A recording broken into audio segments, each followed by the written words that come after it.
नमस्कार, मैं हूं आपके साथ पराग गुप्ता। यूपी में विधानसभा चुनाव की तारीख नजदीक आते ही बीजेपी एक्टिव हो गई है।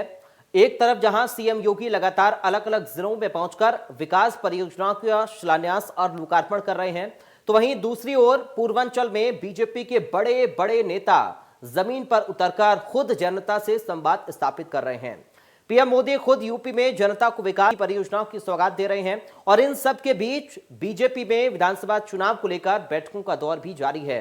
इसलिए आज लखनऊ में बीजेपी की अहम बैठक हो रही है। बैठक में सीएम योगी, यूपी प्रभारी धर्मेंद्र प्रधान, राधा मोहन सिंह, ब्रजेश पाठक समेत तमाम वरिष्ठ नेता शामिल हुए। बैठक में 2022 विधानसभा चुनाव को लेकर गहन चर्चा की गई।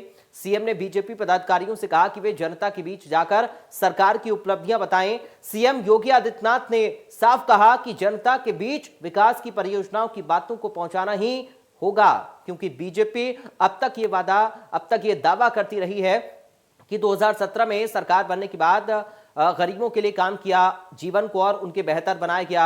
सरकार की यही कोशिश रही है। तो वहीं सीएम योगी ने बैठक में कहा कि यूपी की कानून व्यवस्था आज नजीर है। पहले यूपी की व्यवस्था बंधक बन जाती थी। डबल इंजन की सरकार के फायदे आज जनता के सामने हैं। पहले लोग अयोध्या नहीं जाना चाहते थे, लेकिन राम का मंदिर जैसे ही निर्माण इसका शुरू हुआ, उसके बाद से ही हर कोई अब अयोध्या जाना चाहता है। यही समझने की कोशिश करेंगे बीजेपी किन मुद्दों के सहारे चुनाव में उतरने जा रही है, क्योंकि विपक्ष ने सरकार को घेरने के लिए अलग अलग प्लान पर काम शुरू कर दिया है। तो 2022 के विधानसभा चुनाव में देखना होगा कि बीजेपी इस चुनाव में तमाम विकास की परियोजनाओं और बैठकों के जरिए फिर सरकार बनाने में सफल होती है या नहीं।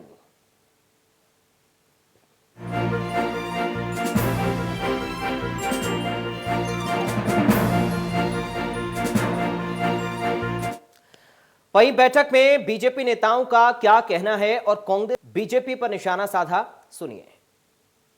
भारतीय जनता पार्टी ने जिस प्रकार से काम किया है, आज पूरे प्रदेश का वातावरण भाजपा में बना है। अपने किए गए कार्यों को जन जन तक पहुंचाने का एक महाअभियान हमारे निचले बूथ स्तर तक के कार्यकर्ता पहले से कर रहे हैं।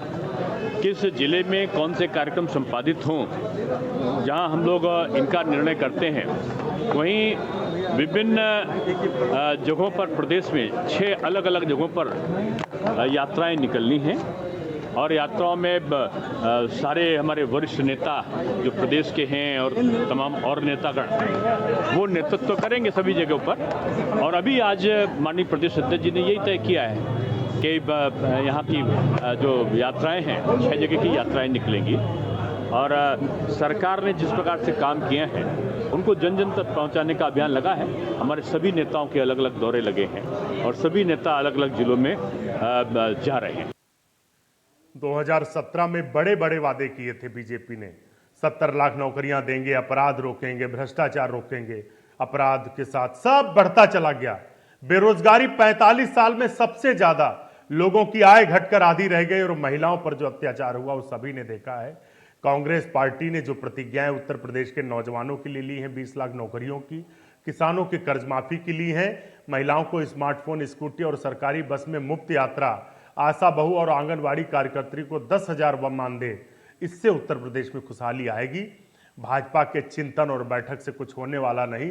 सभी को यह बात पता है कि भारतीय जनता पार्टी सिर्फ और सिर्फ उद्योगपतियों के लिए काम करती है। आम जनता से इनका कोई लेना देना नहीं।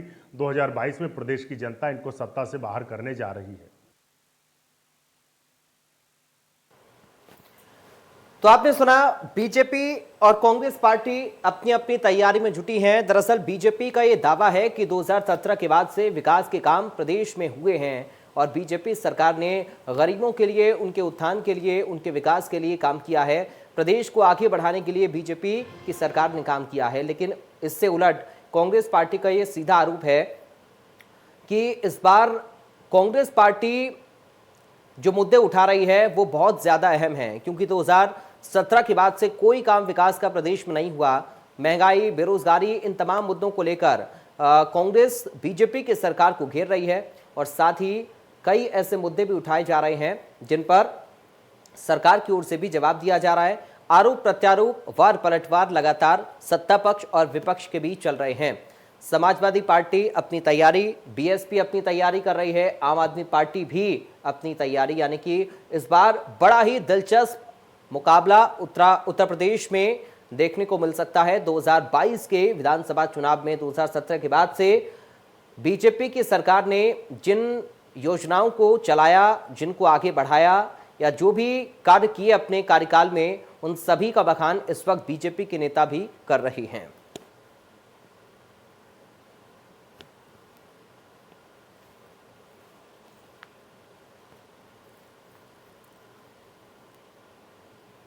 हमारे साथ कुछ खास मेहमान जुड़ गए हैं, सीधा आपका परिचय करा दूं। बीजेपी से प्रवक्ता राजेश चौधरी हैं। राजेश जी, आपका स्वागत है। समाजवादी पार्टी से प्रवक्ता अभिषेक वाजपेयी, अभिषेक जी आपका स्वागत है। कांग्रेस से प्रवक्ता विकास श्रीवास्तव, विकास जी आपका स्वागत है। एसबीएसपी से प्रवक्ता उमाशंकर राजभर, उमाशंकर जी आपका स्वागत है। और आम आदमी पार्टी से प्रवक्ता सैयद मोहम्मद तारकी हमारे साथ मौजूद हैं। सैयद मोहम्मद तारकी जी आपका भी स्वागत है। राजेश जी, शुरुआत आप ही के साथ, क्या है मेगा प्लानिंग, क्या चल रहा है मीटिंग्स में? लोकतंत्र में चुनाव महत्वपूर्ण स्थान रखता है जी। किसी भी सरकार, किसी भी पार्टी क्या योजनाएं रही, किस तरह से उसने 5 साल तक काम किया, उसकी परीक्षा चुनाव होता है। और चुनाव में जब जाना हो, किसी विद्यार्थी को एग्जाम में जाना हो, परीक्षा में जाना हो, तो पूरी तैयारी के साथ जाना है, होकर करके भी जाना है। तो जो हमने 5 साल तक उत्तर प्रदेश में काम किया, इस तरह से अराजकता से बाहर निकाला है, उत्तर प्रदेश को बीमारी और राष्ट्रीय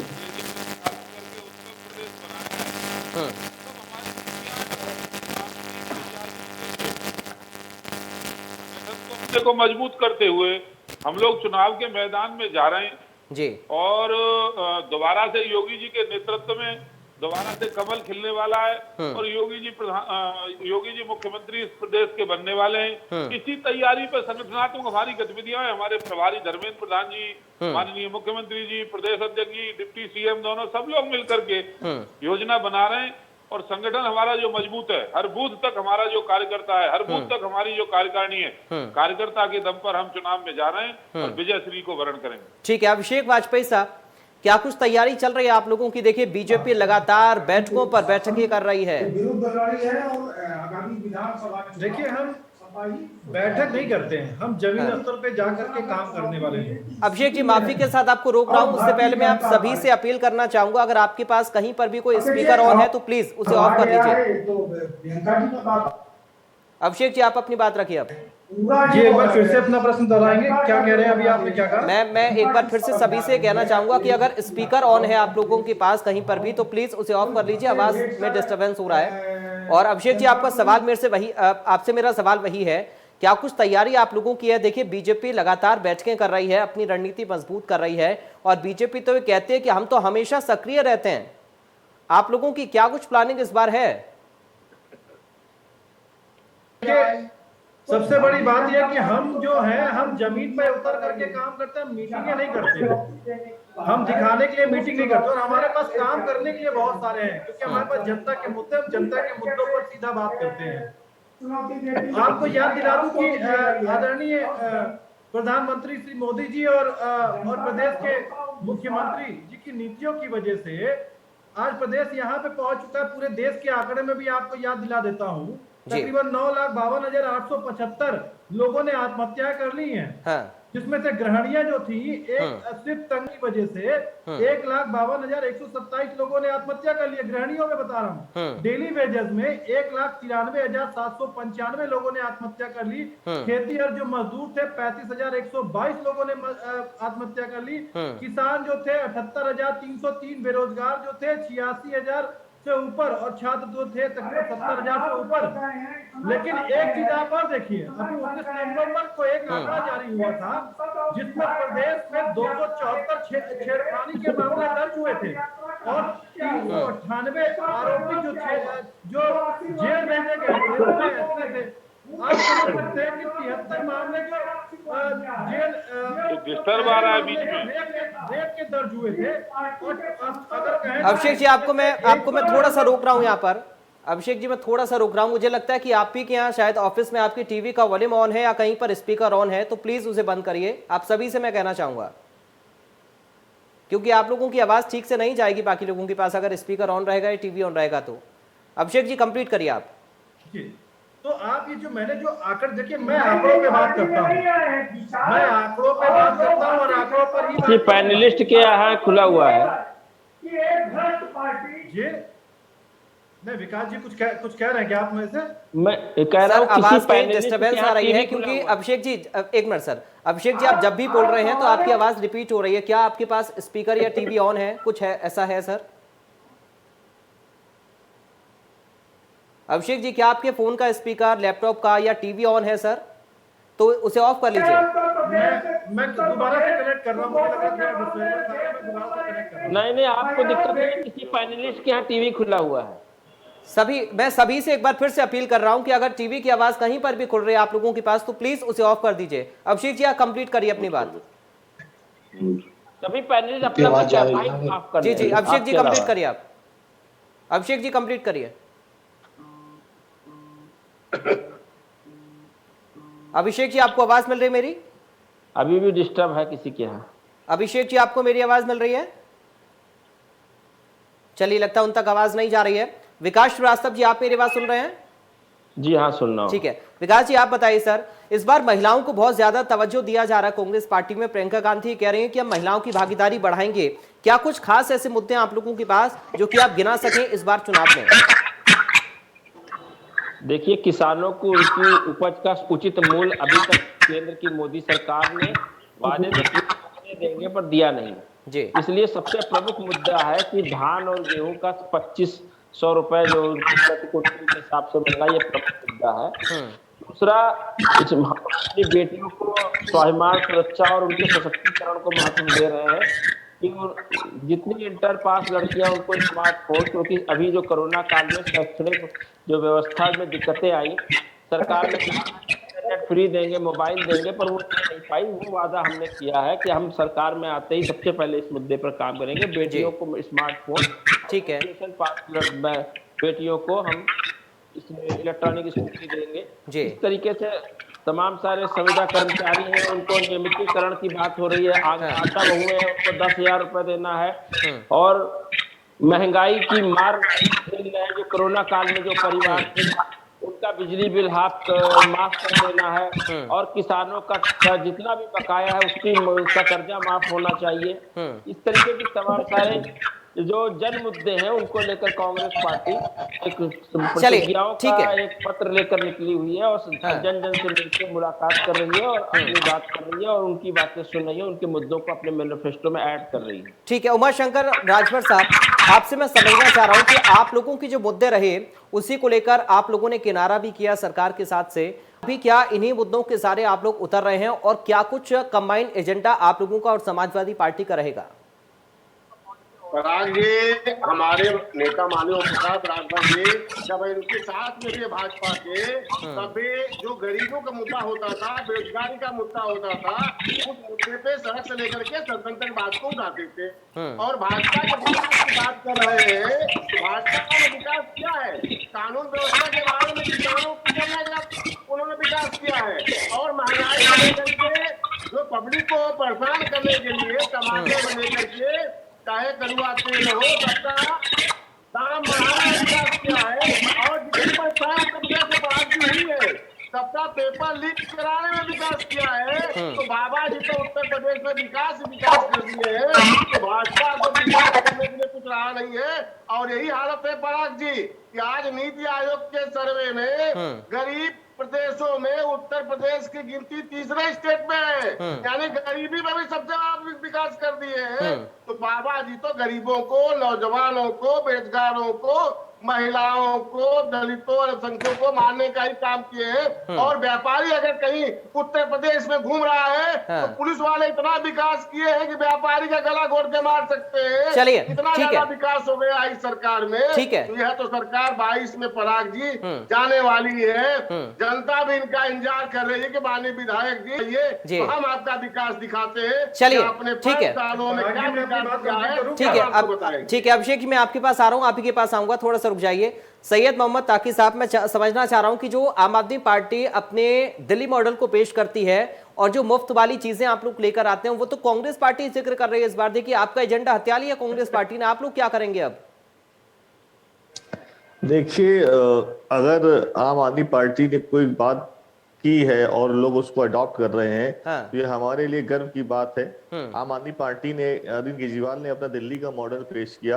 आज सब लोग उस मॉडल की बात कर रहे हैं। तो सब क्या लोग नई पीछे पार्टी को मौका जनता देगी, किस आधार पर? देखिए, वोट देने का फैसला जनता करना है। जी। ये हम पे जनता को पे छोड़ देना है, जनता किसी वोट देगी नहीं देगी।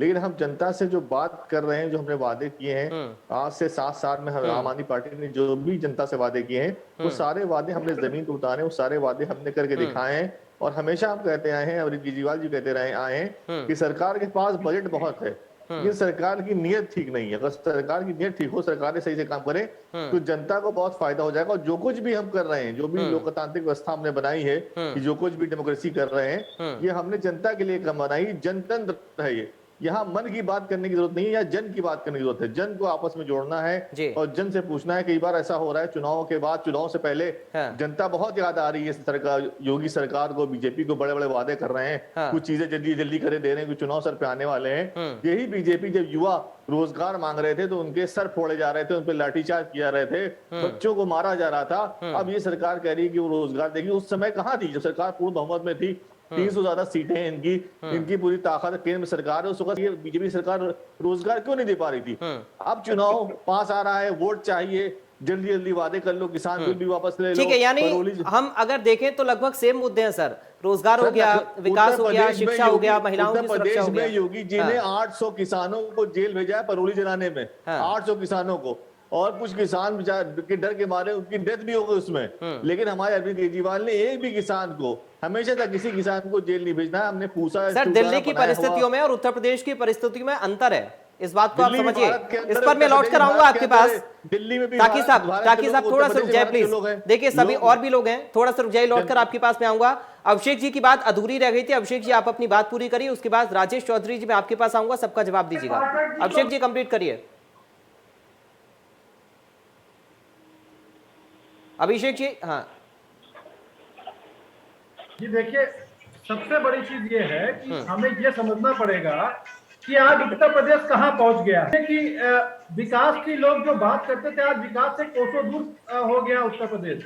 और सबसे बड़ी चीज आपको एक चीज याद होगी कि भाजपा राज में अगर महिलाओं के ऊपर जो हो रहे अत्याचारों को देखा जाए, एनसीआरबी का जो डेटा कहता है तकरीबन 59,853 अपराध रोज होते हैं, मतलब होते हैं। और प्रतिदिन का अगर आंकड़ा निकाला जाए तो 163 होता है, 163 का आंकड़ा होता है जो प्रति 7 घंटे पे होता है।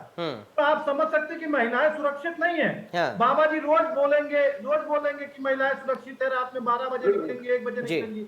अरे साहब, कौन 12-1 बजे निकलेगा उत्तर प्रदेश में जब महिलाएं सुरक्षित नहीं है? और सबसे बड़ी चीज देखिए, ये जिस कि उत्तर प्रदेश पहला एक ऐसा प्रदेश है जहां पे मुख्यमंत्री खुद अपने ऊपर जो आपराधिक मुकदमे है उसको खत्म करने वाला पहला मुख्यमंत्री जो साबित हो रहे हैं।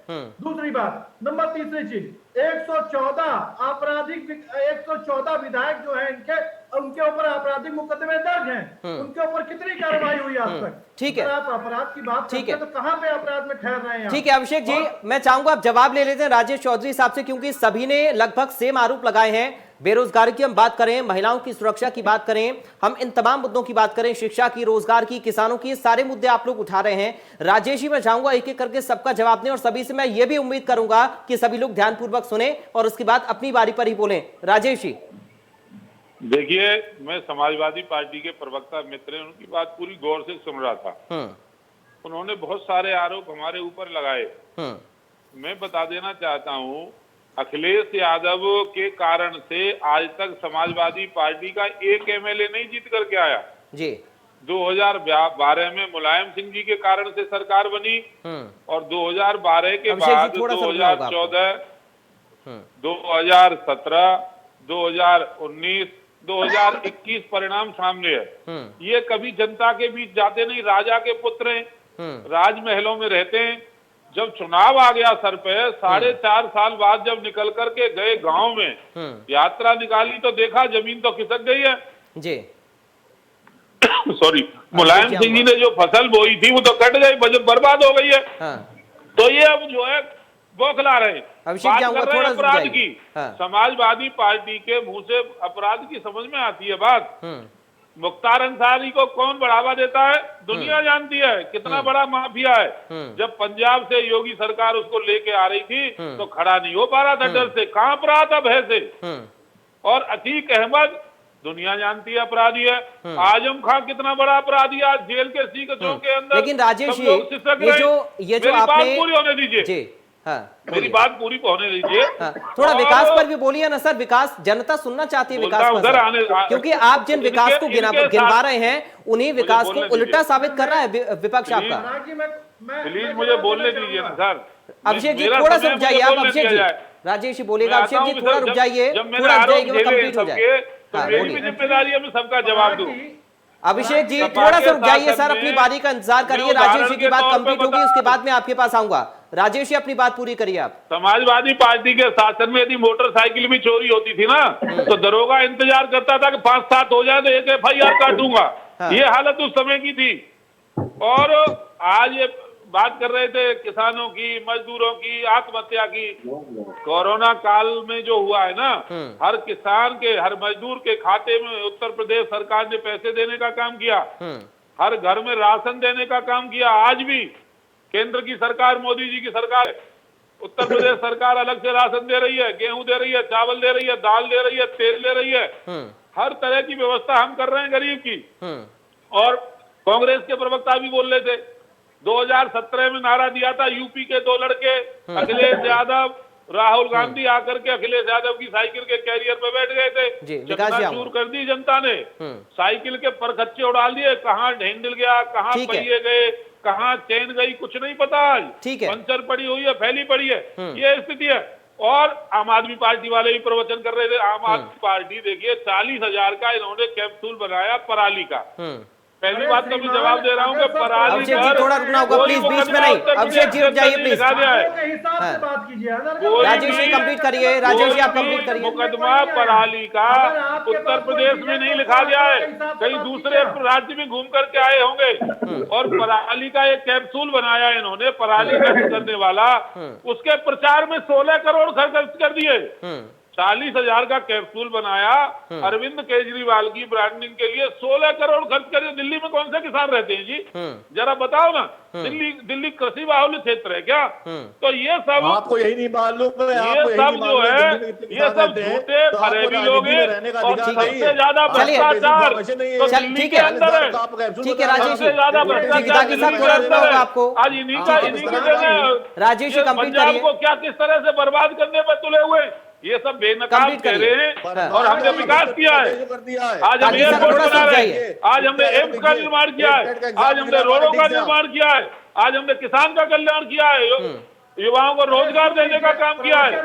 और फिर दोबारा उसी बात पे आऊंगा, खत्म करता हूं अपनी बात। परिणाम 2022 का आएगा, सारे लोग 50 में निपट के रह जाएंगे जितने भी। चलिए अभिषेक जी अपनी बात, ठीक है, ताकि साहब थोड़ा रुक जाइए प्लीज, ताकि साहब मैं आऊंगा एक एक करके। अभिषेक जी अपनी बात रखिए और सभी लोग एक दूसरे को धैर्य पूर्वक सुने प्लीज सर, अपील है मेरी सभी से। देखिए हमारे यहाँ उत्तर प्रदेश में बड़ी प्रचलित कहावत है, अब पछताए हो क्या जब चिड़िया चुग गई खेत। तो ये भारतीय जनता पार्टी की जो हमारे मित्र बैठे हैं, इनके पास कोई आंकड़े तो है नहीं, इधर उधर घुमा रहे हैं लोगों को। बार हराया है आपको। सुन लीजिए, चौधरी साहब अब सुन लीजिए प्लीज, सुन लो। ये आंकड़ा देखिए ना, परिणाम देखिए, आंकड़ों में बचाइए, परिणाम बचाइए। चौधरी साहब थोड़ा सा रुक जाइए, अब सुन लीजिए। इस्तेमाल करेंगे नहीं, वाजपेयी साहब कंप्लीट करिए। महिलाओं का चीरहरण करें, हाँ हम वो तो काम करेंगे नहीं। अब सुन लीजिए पूरी बात। आप तो राम मंदिर पे बात करेंगे, सुन तो लीजिए महाराज। राम भक्तों पे गोली चलाएंगे वापस नहीं करेंगे, और सैफई में जा करके अरे योगी बाबा हो गए, फिल्मी हीरो हीरोइन का डांस कराएंगे। ये काम करेंगे ना आपको काम करने की फुर्सत क्या होती है? अभिषेक जी कंप्लीट करिए आप। योगी जी के ऊपर राजेश जी सुन लीजिए सर, राजेश चौधरी जी आपको सभी लोगों ने सुना, आप भी सुनिए प्लीज। योगी जी कोई अपराधी नहीं, योगी जी उत्तर प्रदेश चौधरी साहब, स्वाभिमान और सम्मान। चौधरी साहब प्लीज देखिए, पर सबकी शिकायत रहती है, इसलिए आप भी सुन लीजिए। अब अगर अपराधी नहीं है तो क्यों अपने ऊपर से मुकदमा हटवा रहे हैं, क्यों हटवा रहे हैं? अभिषेक जी अपनी बात करिए, आप अपनी बात कंप्लीट करिए। अभिषेक जी अपनी बात कंप्लीट करिए आप। जब आप फर्जी मुकदमे लिखेंगे सर, आप दोनों सिर्फ आपस में बहस नहीं करेंगे, आप दोनों को रोकना चाहूंगा, दोनों को फेडर डाउन करिए प्लीज, इस तरीके से डिबेट नहीं होती है। इस तरह से डिबेट नहीं होती। आप दोनों सिर्फ आपस में डिबेट नहीं करेंगे सर, बाकी लोग भी यहाँ पर। ट्रीटमेंट पे खर्चा किया है। अभिषेक जी, आपको अपनी बात रखनी है या नहीं? आपको बोल रहा हूं। अभिषेक जी, आप सिर्फ अपनी बात रखिए, अपनी बात को कंटिन्यू करिए। जब आप एक दूसरे का नहीं देंगे प्लीज, सिर्फ आप दोनों डिबेट नहीं करेंगे ना सर, बाकी लोग भी यहाँ पर। देखिए सबसे बड़ी बात कि अनुपूरक बजट में इस सरकार ने 1500 करोड़ रुपए सिर्फ ब्रांडिंग पे खर्चा किया, अपना एडवर्टीजमेंट पे खर्चा किया। अगर वो जनता के विकास के लिए लगा होता तो शायद जनता के काम आ रहा होता। नंबर एक बात। नंबर दूसरी चीज, आज देखिए उद्योग धंधे बंद हो गए हैं। इन्होंने क्या किया कि बहुत सारे सेगमेंट पे ला करके इन्होंने युवाओं के लिए क्या किया कि इन्होंने बैंक से रोजगार के लिए नाम पे इन्होंने बैंक से लोन देना तो चालू कर दिया। लेकिन बात को भूल गए कि मार्केट में जब डिमांड होगी तभी तो वो अपना बिजनेस चला पाएंगे। आज कंडीशन ये आ गई, एक नहीं कितने सारे औद्योगिक धंधे ऐसे हो गए जो नए युवाओं ने चालू किए, वो बैंकों के। लेकिन अभिषेक जी, आप मुझे बताएं कि उत्तर प्रदेश में आपको विकास कब से नजर नहीं आ रहा है? जी, उत्तर प्रदेश में आपको विकास कब से नजर नहीं आ रहा है? देखिए आदरणीय अखिलेश यादव जी के समय के बाद से इस प्रदेश में विकास हुआ ही नहीं। विकास सिर्फ इतना हुआ कि उन्होंने जो अखिलेश आदरणीय यादव जी ने जो काम किए थे उसके फीते काटने को ये अपना विकास बताते हैं, और बेरोजगारों के ऊपर जो लाठी बरसाते हैं उसको ये अपना विकास बताते हैं। महिलाओं के ऊपर जो जितनी रेप की घटनाएं होती हैं या चीज हो रहे होते हैं उनको ये अपना विकास समझते हैं। महंगाई बढ़ाने को ये अपना विकास समझते हैं। किसानों के ऊपर जो अत्याचार कर रहे होते हैं और जो अजय जी उनके पुत्र के ऊपर मुकदमा दर्ज नहीं हुआ, ठीक है, ये समझ लीजिए कि उसको ये अपना विकास समझते हैं। ठीक है, तो प्रदेश का विकास अगर इस तरीके से चलना है तो ऐसा विकास इनको हाथ जोड़ करके प्रणाम है कि ऐसा विकास इनको मुबारक हो। ठीक है, लेकिन इस बात को भी याद रखिए सर, समय समय पर विकास की परिभाषा भी बदलती है। आप समझ गए होंगे मैं क्यों कह रहा हूं इस बात को। अभिषेक जी, आप अपनी बात रख सकते हैं अब। नहीं, देखिए विकास का एक पैमाना होता है। मैं आपको साफ बताऊं, विकास का एक पैमाना होता है कि अगर हमारी सोच तो ये काम करने की धारणा है, चलिए तो ठीक है, हम काम कर सकेंगे। चलिए मैं समझ गया। एक आपको याद दिला दूं एक चीज और कि आपको याद होगा 15,000 करोड़ रुपए का इस सरकार को नुकसान उठाना पड़ता जब औद्योगिक घराने, जो छोटे छोटे औद्योगिक घराने जो बंद हो गए, जिसमें उदाहरण के तौर पर फिरोजाबाद में आपको याद होगा कि चूरू उद्योग था लगभग। चलिए इस पर मैं आ जाऊंगा और चर्चा कर लूंगा अभिषेक जी से कमेंट। ठीक है अभिषेक जी, हो गया आपका। विकास जी आप अपनी बात रख सकते हैं। देखिए जो फ्री वाली आप बिजली की बात करें तो आम आदमी पार्टी का कॉन्सेप्ट है, वो अपना रहे हैं। तो आम आदमी पार्टी को जनता देख रही है कि कैसे उन्होंने दिल्ली में इस मॉडल को पेश किया और आप इस मॉडल को यूपी में लेकर आ रहे हैं। देखिए, हमने कहा है कोरोना काल में बिजली का जो बकाया है उसको माफ होना चाहिए। हम आम आदमी पार्टी की नहीं, आपके प्रवक्ता ने फ्री भी कहा, जो हमने शुरुआत में वर्जन उनका चलाया, उन्होंने कहा कि हम बिजली फ्री देंगे। देखिए, कांग्रेस पार्टी के साथ जो प्रतिज्ञा पत्र है वो आपको क्या आम जनमानस के बीच में सार्वजनिक है, उसको आप फिर से पढ़ लीजिए जी। और वो आधिकारिक प्रपत्र है हमारा। क्या क्या है उसमें सर? उसमें हमने सबसे पहली बात किया है कि गेहूं और धान का 2500 रुपए कुंटल, उसको दोबारा रिपीट करने की जरूरत अगर आप समझ रहे हैं तो उसको फिर से बता दे रहा हूं। 2500 रुपए। और गन्ना किसान को 400 रुपए। किसानों का कर्जा माफ होना चाहिए। कोरोना काल को झेल चुके परिवारों को आर्थिक मदद 25,000 रुपए मिलना चाहिए। और जो लोग जिनका आहत हुए हैं, जिनको दिवंगत हुए हैं, उनको लोगों को 4 लाख रुपए मिलना चाहिए, जो प्रमुखता से कांग्रेस पार्टी उठा रही है। बेटियों के लिए स्कूटी और स्मार्टफोन की बात हो रही है, क्योंकि शैक्षणिक बाधा जितनी भी आई है, क्योंकि सरकार ने इंटरनेट देने की बात की। तो क्या ये आपको नहीं लगता कि ये पैसे का प्रलोभन देकर आप जनता को अपने पक्ष में करना चाह रहे हैं? क्योंकि जो चीजें बीत गई उन चीजों के लिए आप लोगों ने मांग की और सरकार ने उसके लिए अपना खाता भी खोला। अब आप उसी चीज को लेकर अगर आप ये कहें कि हम अगर सत्ता में आते हैं तो हम उन पीड़ित परिवारों के लिए आर्थिक तौर पर मदद करेंगे, तो ये क्या है फिर?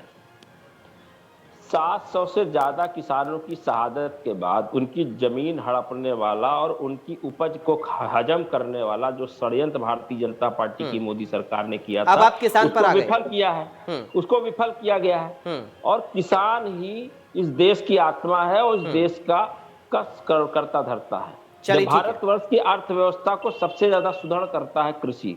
तो कृषि क्षेत्र में जो किसान आत्महत्या करने के लिए मजबूर हुए हैं सरकार की गलत नीतियों की वजह से, अगर उनको 2500 रुपए धान और गेहूं का मूल्य दिया जाता है, उनकी फसल गन्ना किसान को 400 रुपया रेट दिया जाता है, तो इसमें आपको प्रलोभन कहाँ दिखाई पड़ रहा है?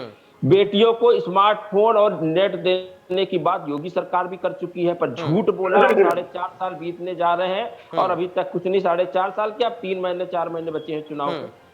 अगर इंटरनेट देने की बात हो रही है, स्मार्टफोन देने की बात हो रही है, स्कूटी देने की बात हो रही है, जिन बेटियों को सुरक्षा नहीं दे पाए, अगर हम उनको स्मार्टफोन और स्कूटी देंगे तो कम से कम जो हमारा पुलिसिंग व्यवस्था है उसके साथ वो कनेक्ट रह सकती है अपनी सुरक्षा। पैदल उनको रात के अंधेरे में कहीं जाना नहीं होगा। पेट्रोल इतना महंगा है, जिस तरीके से इन्होंने पेट्रोल का रेट बढ़ा दिया है, लगातार बेटियों को अगर हमने इलेक्ट्रॉनिक स्कूटी देने की बात किया है तो आखिर इन्होंने देश की राजस्थान में 20 रुपए महंगा यूपी से, इन्होंने ठीक है। देश को पूरी तरीके से राजस्थान में ठीक है। पेट्रोल उत्तर प्रदेश से 20 रुपए ठीक है राजेश जी, थोड़ा सा रुक जाइए। विकास जी आप कंप्लीट करिए जल्दी से। राजेश जी को 70 लाख नौजवानों को नौकरी देने का वादा इन्होंने किया था, राजेश जी की पार्टी ने, और 5 लाख सरकारी नौकरी के पद खाली पड़े रह गए। 2 करोड़ नौजवान उत्तर प्रदेश में दर ठोकरे खा रहे हैं, पर उनको नौकरी नहीं मिलती है।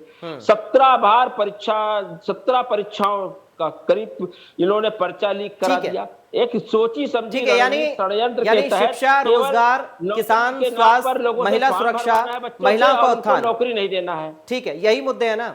ठीक है, उमाशंकर राजभर साहब। मुद्दे तो बहुत सारे हैं, मुद्दे एक अगर गिनाने लगेंगे तो पूरा आपका डिबेट का समय निकल जाएगा। तो इसलिए मैं कह रहा हूं बाकी लोगों को मौका दीजिए सर मुद्दे रखने का। करके दिखाया है। चलिए, अगर हमने 2500 रुपए धान गेहूं की बात किया है तो छत्तीसगढ़ सरकार, ठीक है, चलिए आप अगले राउंड में आ रहा हूं, थोड़ा सा बचा के रखिए, अगले राउंड में आ रहा हूं। उमाशंकर राजभर साहब रखिए अपनी बात।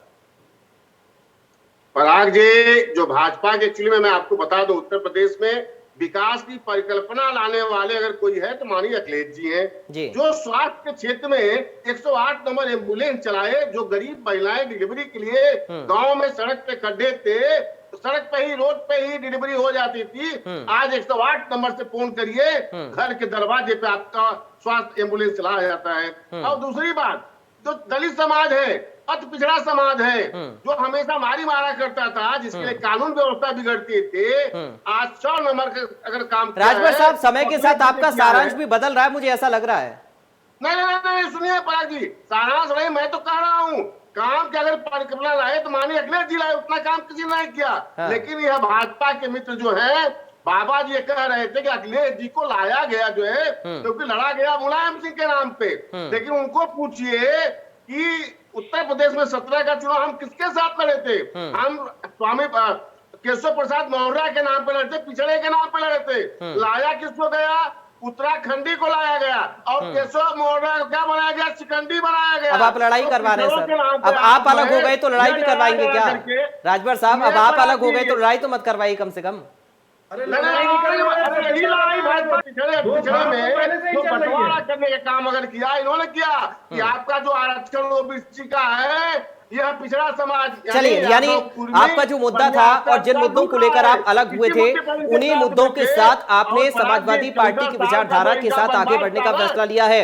उमाशंकर राजभर साहब, का वनवास हमने उत्तर प्रदेश में इनका समाप्त करने का काम किया, ये ध्यान रखिए इस बात को जो है। ठीक है, तो बाबा जी केवल जो है क्या कर रहे हैं, तो चिरंजीवी लोग हैं, विकास के नाम पे इन्होंने कुछ नहीं किया है। अगर विकास के नाम पे करते, इतना प्रचार प्रसार की जरूरत नहीं हो, तो ला करके अमेरिका का विज्ञापन, चाइना का विज्ञापन, तेलंगाना का बांध का विज्ञापन। ठीक है, चलिए आप अगले राउंड में थोड़ा सा बचा के रखिए। ठीक है, ताकि साहब रखिए अपनी बात।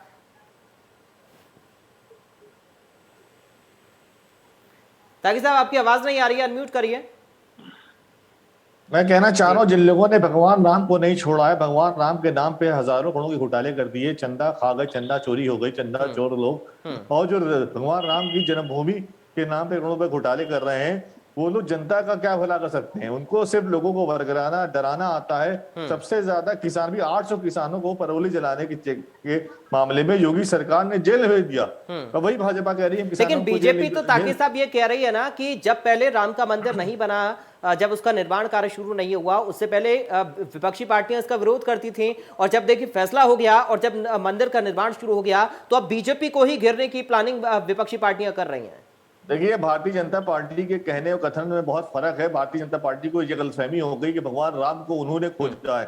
भगवान राम जो है तो अनंत काल से भारत में है और सभी दल, सभी समाज के लोग उनका सम्मान करते हैं। और अयोध्या के अंदर जो भगवान राम के मंदिर है, सैकड़ों मंदिर है, तो बहुत से लोग दावा करते हैं कि जो उन मंदिरों में भगवान राम का जन्म हुआ है। तो भगवान राम तो हमेशा से जो है हमारे श्रेष्ठ रहे, हम सबने उनका सम्मान किया है। और जो अयोध्या के किनारे जो घाट बने, सरजू घाट बने, जो मंदिर बने, वो आज के नहीं बने हुए हैं। तो बीजेपी के आने के बाद नहीं, वो बीजेपी के आने से कई 100 साल पहले बन चुके थे। 300 साल पुराने मंदिर है, 400 साल पुराने मंदिर है। उस दौर में बने जिस दौर में यहाँ मुगलों का शासन था और लोगों का शासन था, वहां पे वो मंदिर बने। तो भारतीय जनता पार्टी को गलतफहमी हो गई है कि भगवान राम जो है वो, और एक आपने देखा था बहुत बीजेपी ने फोटो चली थी जिसमें दिखाया जा रहा था भगवान राम जो है उनका कद छोटा है और मोदी जी का कद बड़ा है, और भगवान राम का हाथ पकड़ के उनको राम को मंदिर दिखा रहे हैं। तो ये लोग अपने आप को बस चले इनका तो भगवान राम से बड़ा कहते हैं ये लोग, और भगवान राम के नाम पे ठगी कर रहे हैं, लूट रहे हैं देश को, और हजारों करोड़ घोटाले कर रहे हैं, महंगा पेट्रोल बेच रहे हैं, महंगी गैस बेच रहे हैं, और लोगों को आपस में लड़वा रहे हैं। ये भगवान राम के नाम पे कर रहे हैं लोग। चौधरी साहब, भगवान राम मर्यादा पुरुषोत्तम थे, भगवान राम गरीब नवाज थे। तुलसीदास जी ने भगवान राम को गरीब नवाज कहा रामायण में, कि उन्हें गरीबों का भला किया है, गरीबों के लिए काम किया है, और ये गरीबों को ठग रहे हैं, लूट रहे हैं, और झूठ पे झूठ लगातार भगवान राम के नाम पे बोले जा रहे हैं। ठीक है राजेश चौधरी साहब, मैं चाहूंगा एक एक करके सबकी बात का जवाब दें और सभी लोग धैर्यपूर्वक सुने, क्योंकि आप सभी ने आरोप लगाए हैं तो थोड़ा समय तो मुझे देना ही पड़ेगा। राजेश जी को बोलिए सर।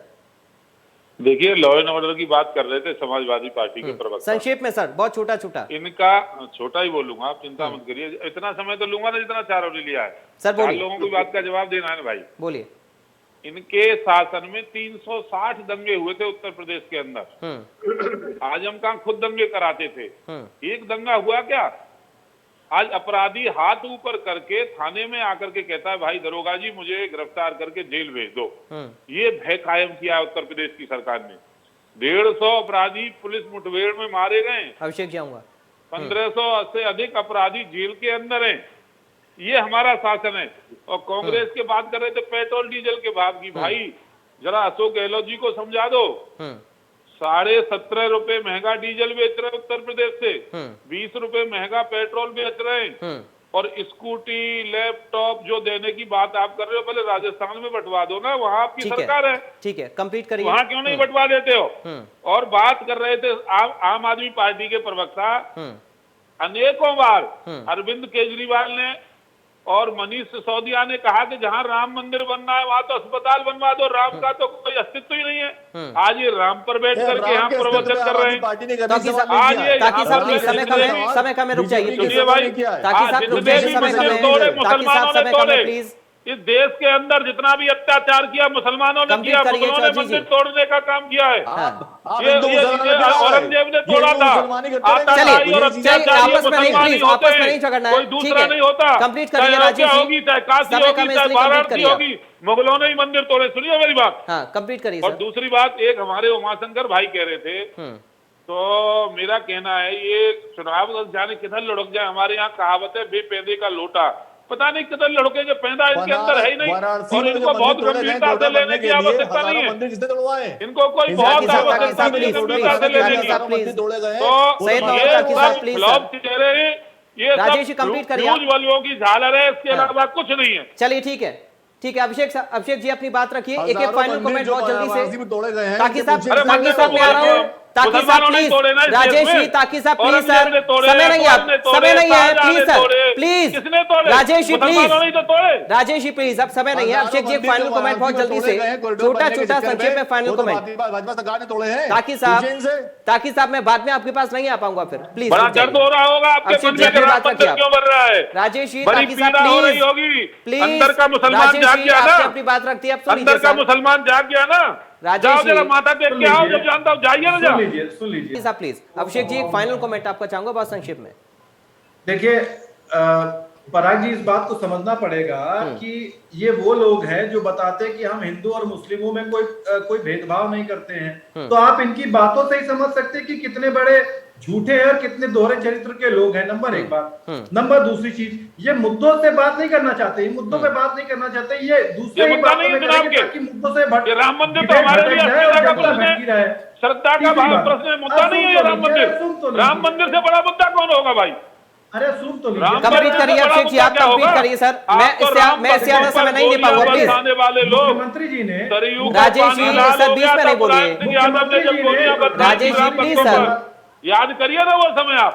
अभिषेक जी आप कंप्लीट करें। अभिषेक जी आप कंप्लीट जिन्ना के करें। अनुयायी हो, अभिषेक जी कंप्लीट करें। आराध्य है राजेश चौधरी जी, राजेश चौधरी जी, राजेश चौधरी जी, और जिन्ना राजेश चौधरी जी, जिन्ना इस राजेश देश का चौधरी जी, बंटवारा करने प्लीज। वाला है, जिन्ना इस देश का खलनायक है, और वो गलत है खलनायक सर। आप अखिलेश यादव पूजा करते हैं जिन्ना की और अपमान कर रहे हो सरदार पटेल का जिन्ना से तुलना करके। आप कौन से मुंह से आकर के यहाँ बहस कर रहे हो? आप केवल वोटों चलिए, के सौदागर हो। डाउन करिए दोनों का आप ऑडियो। केवल विकास वोटों के श्रीवास्तव सौदागर हो, जी, इसके अलावा कोई काम नहीं आता। ये तरीका गलत है। बहुत शुक्रिया, आज माफी चाहूंगा। बहुत शुक्रिया आप सभी का चर्चाओं का हिस्सा बनने के लिए। हम चाहते हैं कि ऐसे मुद्दे पर डिबेट ना हो जिस पर सभी लोग आपस में बोले, ऐसे मुद्दे पर डिबेट हो जिस पर जनता बोले, जनता का विश्वास कायम हो, जनता के विकास के मुद्दे हों, बहुत ज्यादा जरूरी है। और अगर हम जातिगत आधार पर ना राजनीति करते हुए विकास के मुद्दों पर राजनीति करें, यह सबसे ज्यादा जरूरी है, क्योंकि जनता सब देख रही है। फिलहाल दीजिए इजाजत, नमस्कार।